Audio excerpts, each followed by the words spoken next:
Kyler Murray's hurt. He won't play, obviously, in training camp or in OTAs, and there's a lot of speculation he may just miss the whole season. So then you have a highly paid quarterback, and he may or may not play this year. You have to find another player who can start at quarterback, but is going to have to play in a system which is ultimately designed for Kyler Murray for whenever he returns. And oh yeah, by the way, you have to find a quarterback that just wants the opportunity to start, knowing it's not his job full time.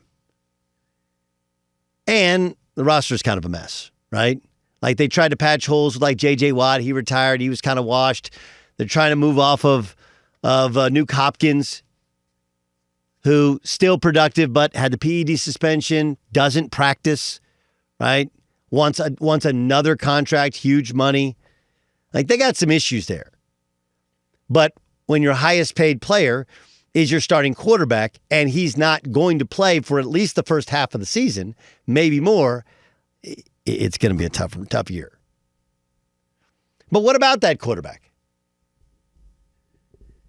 Last year in the offseason, he signed a contract extension, which somehow Steve Keim and the Cardinals felt compelled when they didn't have to. They didn't have to. Like Lamar Jackson just finished season 5, and we do think it's probably over. But the fact is, if the Ravens want to hold his feet to the fire, he can be under contract for 3 more years, no negotiation, right? Franchise tag, exclusive franchise tag. It's a lot of money guaranteed, but only for 1 year, and it is directly correlated with the number on the cap.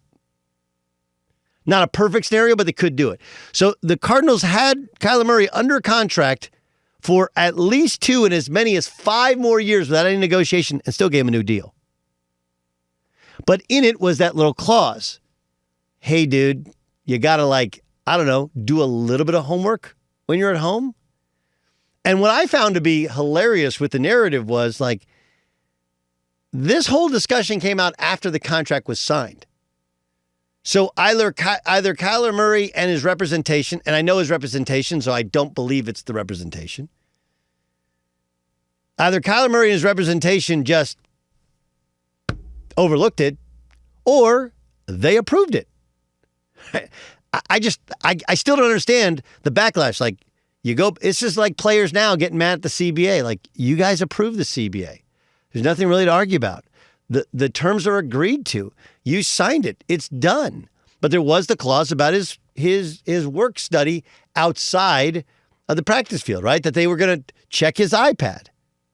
Here's Steve Keim, his former GM. Remember, he's the guy who drafted him, and he's the guy who signed him to the extension. Here's Steve Keim on the Green Light podcast with Chris Long addressing questions about Kyler Murray's film study. Kyler's a proud guy, man. He doesn't want to lose, and he doesn't want to let people down. So, I think his best ball is ahead of him. I think they need to be creative and do the right things with him offensively. But, I think the best ball is ahead of him, and I think he'll get it right. But like I said, it's just, to me, in that area of watching film, studying the game, attention to detail, I think that's the area where he can vastly improve. I mean, excuse me? Can you replay just that last sentence of things? Right? Like, where's your areas of improvement? Go. Like I said, it's just, to me, in that area of watching film, studying the game, attention to detail, I think that's the area where he can vastly improve. I mean, all this stuff wasn't an accident. It wasn't just the owner. You have current Arizona Cardinals players, or now former Arizona Cardinals players, like, look, he's a good dude. He's just got to grow up. And when they say grow up, the problem with growing up is we want it to mean all sorts of different things. Everybody's telling you the same thing. Like, it's one of these deals where you meet NFL quarterbacks in real life. You realize that there is not just an intelligence aspect of it. Like, they're mostly all pretty bright dudes, but you're like the CEO of your offense and of the team. Like, you're the guy. You got to be buttoned up.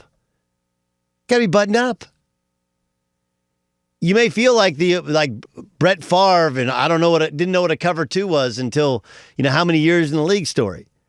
But that's the exception, not the rule. These guys are crazy, crazy bright. It's also something you got to factor in your brain is where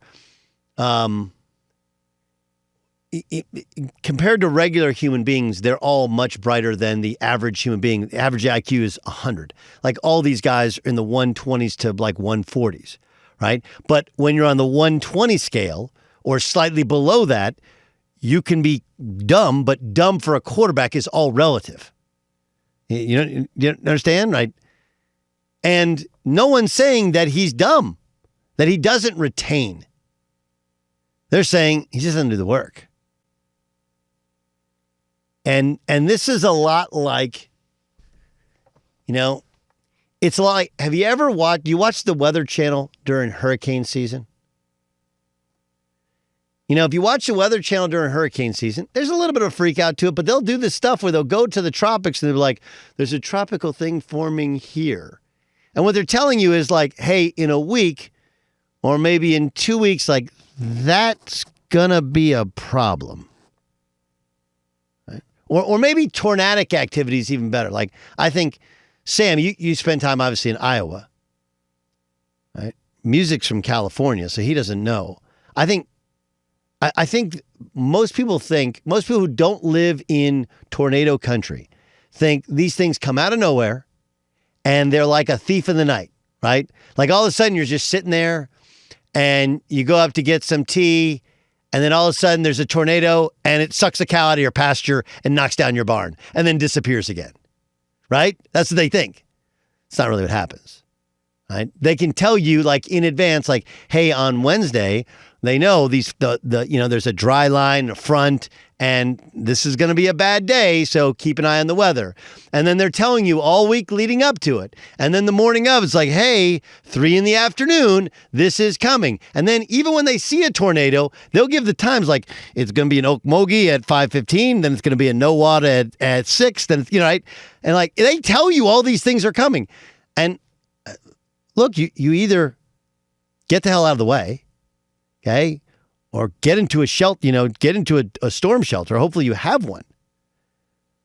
Everyone is saying the same thing. He has a year to flip this thing. He's got a year to go like, hey man, you know what? I'm going to put down the Call of Duty and I'm going to study. Because if I study all the other things I do, the running, the throwing, the leading, the fact that he's got a good personality, all that comes out more. They're telling you what's going to happen. Like, go back and look. Like, the dog fighting is not what brought down Michael Vick in Atlanta by his own estimation, right? It was that he didn't dive into the playbook. Like Johnny Manziel didn't dive into the playbook. I'd never forget, I had Cliff Kingsbury on my radio show when Johnny Manziel was getting ready to get drafted. And he was like, yeah, he just needs to study more. Right? And no one is ever going to say on radio, like, this dude is just all, he's just all physical gifts. But that's what Kyler Murray is. Right? And remember, like, who's the challenge? He's the winningest quarterback in the history of Texas high school football. Right? Goes to Texas A&M and starts some as a freshman, okay? Then leaves because he's not just anointed the guy and he's pulled from some games. Goes to Oklahoma and immediately, like once he starts playing, he's the best quarterback on earth. Number 1 overall pick. Like he barely even played baseball and had a big baseball contract. He wasn't like a long-time hardcore baseball dude. Like, no, that's just something he did on the side. Super. If you're that talented and that successful, it's really, really hard to get people to go like, I know it's worked for you for a long time. I'm just telling you that it's not going to work long-term. Not in this league. It doesn't. Because everybody's that talented. And the guys who aren't that talented make it longer because they figure out what's coming. They figure out the storm that's coming before the storm is coming, and they get the hell out of the way. Speaking of which, music, have I ever told you my first home I ever bought was in Oklahoma City? And the logic behind why I bought it and where I bought it? It was in an area called Edgemere Park, really cool little pocket in downtown Oklahoma City. And the homes were built in the 30s and 40s. And so my hypothesis, which is theory, which is not only is there Tornado Alley, which apparently because of climate change has moved like to Alabama and to parts of the Midwest, right? It's no longer Kansas and Oklahoma. But my theory was like, look, if a tornado hasn't come through here in 50 years, and there's a town called Moore, which tragically has been struck by like 4 or 5 tornadoes, like big ones. And people are like, well, what are the chances? Like, I don't know. There's something to the topography of it where in this area, it never hits. And in that area, it always hits. There's something to that with Kyler Murray. Like, look, dude, I get that it's worked for you. At the very top end of the NFL where you want to be, it doesn't work. And when the guy who drafted you, the guy who signed you to an extension, okay, is telling you, and other teammates are telling you in different coded terms, you got to grow up. You got to put in a clause in your contract. If that isn't screaming, you are going to fail, and you have a year to prep yourself for it. You know? And you may think to yourself like, well, I mean, who wouldn't do that if you have a year to prep yourself? Like, look, there are people that live in, where hurricanes are coming and they're told a week in advance, like, hey, dude, get out. No, I'm going to ride this thing out. I'm going to ride it out. Like, yeah, that's not a great idea. Like, you just go, if you just go now, like, you'll be good. Be good. No, ride it out. And some of these quarterbacks still do the same thing. Like, hey, Johnny Manziel, if you pick up the playbook, you could be really good at this thing. And you could be a starting quarterback. Like, Johnny Manziel is no different than a lot of these guys who run around back there. Athletic, accurate, didn't have a huge arm, not a big body. But, I mean, in this day and age of the NFL, like, he'd still be around. Obviously couldn't control his personal life, but didn't study. Didn't study. There's a reason nerds rule the world. Because they did the work. Right? Like, everybody makes fun of Steve Ballmer for his dancing. Like, Steve Ballmer's a nerd. But you know what else he is? He's a multi-billionaire. When he bought the Clippers, they were for $1 billion above their valuation. And it didn't do anything to his bank account. Just wrote the check.